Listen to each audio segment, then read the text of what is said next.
Jimmy the Ginty. Autumn was setting in fast for the engines on the Fat Controller's railway. The holiday season was now over, but there was still plenty of work to do, so much so that some of the engines were struggling. Thomas's branch line was very busy.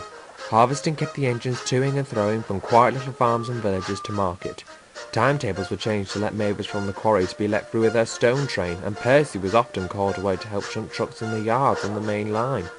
To make matters worse, the falling leaves caused trouble on the line, and this made passenger trains late. Passengers started saying what a bad railway it was, and soon more and more passengers decided to go by Bertie the bus. Thomas was most upset. "If this gets any worse, my branch line may have to close," sobbed Thomas. "I'm sure the Fat Controller would never let that happen," soothed Toby. Toby had been in exactly the same position before he came to Sodor, and the Fat Controller had thrown him a lifeline. The next day, Percy was needed again at the yards, but Toby quickly asked if he could go instead. "Please," he asked. "Percy's much stronger than me, and Thomas would be very grateful of the extra pulling power." The station master and the signalman agreed, and Toby set off at once.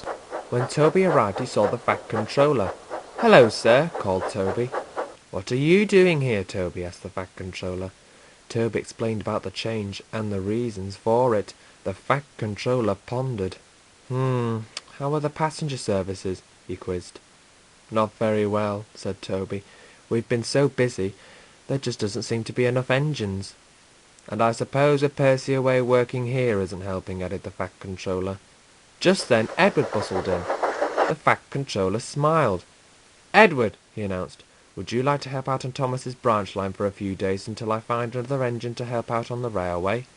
"Yes, sir, that would be lovely, sir," said Edward. Edward steamed away immediately, and the Fat Controller promised to attend to the matter at once. Edward worked hard on the branch line. Everyone was very happy to see him. Percy was still needed at the yards, but Edward could easily manage the work.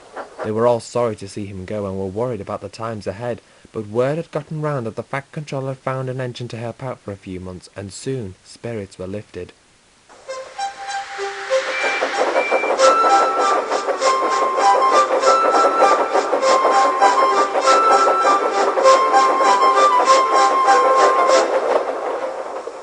Percy was shunting in the yards when the Fat Controller arrived. He stood waiting for a few minutes until in the distance was an engine. Percy whistled excitedly. Backing towards him was a black tank engine. He had a tall chimney, a big black dome, and a pair of large tanks. He came to a halt next to Percy. Percy was impressed, but felt unsure if he had seen this engine before. The Fat Controller introduced himself. "Hello, I am Sir Topham Hatt, Controller of the Railway. What is your name?" he said. "My name is Jimmy. I used to be called Ginty, but I do prefer to be called Jimmy," he smiled.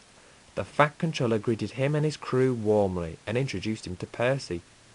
Jimmy chuckled. "We've met before." Percy was a little confused, but Jimmy explained. A long time ago, when Percy and Ginty, as it was known then, were new engines, they were in a workshop together, having the finishing touches applied to them. Just as they were complete, the Fat Controller needed an engine to help out on his railway, due to the fact Gordon, Henry and James were on strike. As we all know, Percy was chosen, and Ginty went to the Midlands. They met up again briefly when Ginty came to the railway to do some work for the engines, while they went to London to be photographed. He left again when they returned. It had been so long that Percy had forgotten him.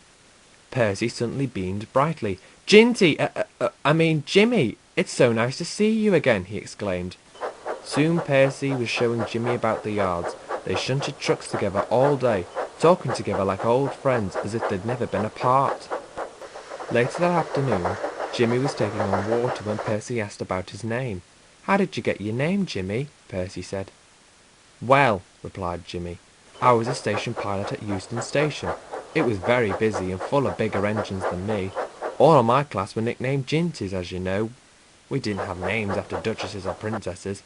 They were for the powerful and elegant engines. But one day we had a new shed master. His name was Jimmy. He said I was his favourite and the most hard-working. The other engines didn't like that, but I didn't care.